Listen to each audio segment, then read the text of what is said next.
it's been a grind for you over the last several years. What's it mean to be in this position of fighting for a starting job rather than just fighting for a roster spot? I mean, first thing comes to mind is gratitude. You know, I went undrafted to New York, and being an offensive lineman, I feel like generally those guys are just really great people. And I've had a lot of good vets along the way, even now here at Green Bay, to really, you know, take my hand and really show me the way and just keep grinding. But super thankful. There's a lot of great guys in this room, and you know, I'm so happy to be here and to be competing at a place like this. So I'm very thankful. One thing I think guys do from one year to the next is they go watch film, you know, in the off season themselves. If I'm not mistaken, your 4 snaps were kneel down, so last year, right, you played 4 snaps, I think? Mm-hmm. So you have nothing left. I was joking, but you really don't have anything to go out there. Yeah. So what do you do, you know, to be like, okay, this is what I learned last year, and this is how I'm going to take it to next year and put yourself in the spot that you're in now? Yeah, I mean, kind of going back off talking about the older guys in the room, you know, like Lucas Patrick and Dave Bakhtiari and Billy Turner and those guys, kind of asking them questions and watching their film too, as far as, okay, you know, in these situations, how do they step, or, you know, what's some technique, things that they have. And then talking to Coach Steno and Buckus as well, you know, okay, guys, you know, you were my coaches. This is where where I was at last year. What do you think I need to work on this offseason to take that next step? And, you know, what are our goals as far as in the line room? And then, you know, for me, you know, what do you know, that kind of stuff. So I think it's talking to the coaches and older guys, and then watching their film. I think that's the biggest thing. What did they tell you needed to work on, and what did they tell you about how your role might be changing going into this season, the coaches heading into the offseason? Yeah, they said just, you know, be prepared. And there's a lot of guys moving around in the room, you know, as it has been, you know, in training camp. They said, you know, just be ready to play anywhere, and they said, you know, just keep working. Really, they were really happy with my performance last year and how I was practicing. You know, they just said we're just going to keep building on that and just be ready for anywhere. How do you feel you're doing, Ben? I mean, what's been good? What do you think, you know, you still have to show? I mean, overall, I'm pretty happy with how I performed, but I mean, there's always things to get better at. It's never a perfect game, even though that's what you strive for. I think for me, it's getting used to the pace of being with starters and such a great D-line that we have, you know, playing with them and learning, okay, you know, there's maybe some things that when I was younger and I was practicing against maybe other younger guys, I could get away with, as far as maybe my technique wasn't quite right. And now I can't get away with that. And that's, you know, there's some new little things that you kind of feel through that. And I think it's just now it's smoothing out those fine details. Has it been more technique in the last year and a half, or has it been like strength numbers that have? For me personally, I'd say technique is probably more of the center of my focus. Generally, just like raw strength, I feel like I've done, you know, pretty decent at it. But I think for me, technique has been more of I need to smooth it out and then get consistent with it. How hard has it been to go from left to right? There's a rather famous lineman around here who compared it to wiping his butt.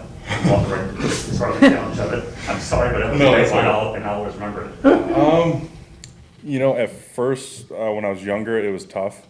In college, I got so used to being left. You know, I was left guard and left tackle in college a lot. But after a while, I mean, once you really start to understand the offense, and again, you have great guys in the room that kind of help you get in, you know, a good mindset. Once you're in a rhythm and going, I feel like it's just kind of almost second nature.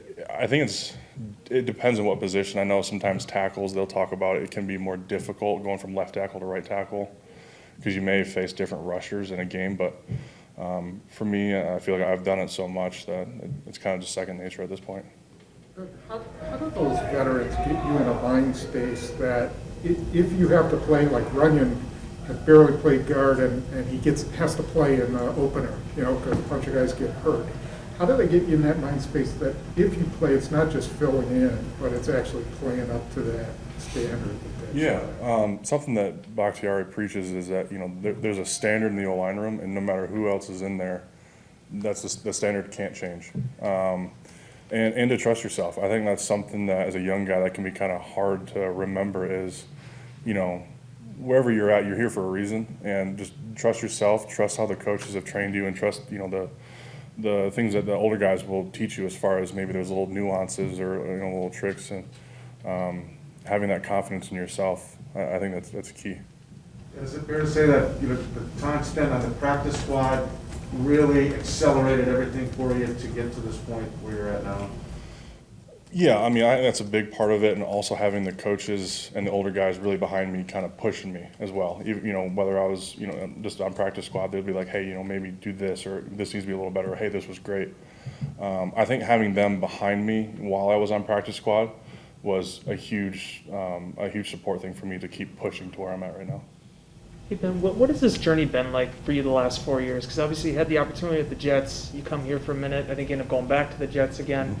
How's that been, just kind of trying to make that way? And then also to that point, what was your reaction when these guys called back last year to give you another shot here? I mean, one thing personally I learned and my wife learned is, the NFL, you got to be flexible.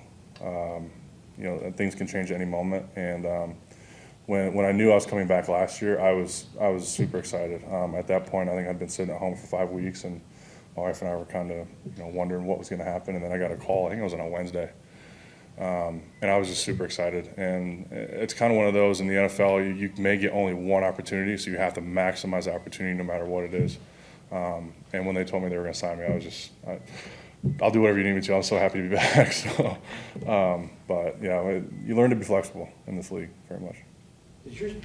When you talk to Lucas, do you kind of see a parallel there in your stories? Yeah, I mean, a little bit. Lucas is a great guy, and I feel like personally I've gotten really close with him off the field as well.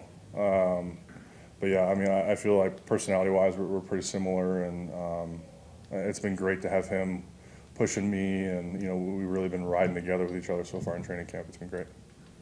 Hey Ben, going back to Wesley's question, like if we took the map of the United States and followed your journey from 19 to 20 alone, you're back and forth. Weren't you in New England for a little while there? Yeah, I was with Patriots for last training camp. Yep. Yeah. Just what has kind of A, kept you going, and B, were there some times where you were starting to wonder, okay, maybe I should put that graduation from Michigan, I'm Wisconsin guy, so I can't say it's a degree. But like, did you ever think about not continuing the dream, or did you want to keep going for it? I mean, it was definitely tough. There was, I'd say in the last couple of years, there were some moments where I was kind of, I was very proud of what I had done at that point, but at the same time, I have a wife and a son, and I have a family, and I was kind of like, at what point is this too much on all of us, and do I need to make a decision that's best for our family? But after talking to my wife, we were kind of like, we've been really smart financially. We don't, it's not like I have to do this, so if I wanted to, I could. But at the end of the day, I love football, and being here, I love it even more, and I've made so many great friends, and in my heart, I felt like I wasn't done yet. So I think that's going back to my first question, what's it feel like to be where I'm at right now? So grateful. I mean, I'm really glad that I haven't stopped, and I decided to keep going, even in those points where I wasn't sure. And I'm super happy about, obviously where I'm at right now. It's just been awesome. So that's a humble response to say you're grateful. I mean, you could look at it from the other side and say, well, I'm just really glad I kept pushing myself. Do you allow yourself, you can't count your chickens right now, you're still competing. Mm-hmm. But have you at least allowed yourself a little bit to say, hey, it was the right decision to keep pushing? Yeah, I mean, I've allowed myself to feel like, okay, I'm happy about the decision I made, but I know that I really got to keep pushing. I mean, you can't be content, but there was also a sense of relief of, I'm so glad I didn't stop, and I kept going, because I wouldn't be here enjoying this. So. Steno talked to us in May or June, I forget what it was, and he said that you could be a starter.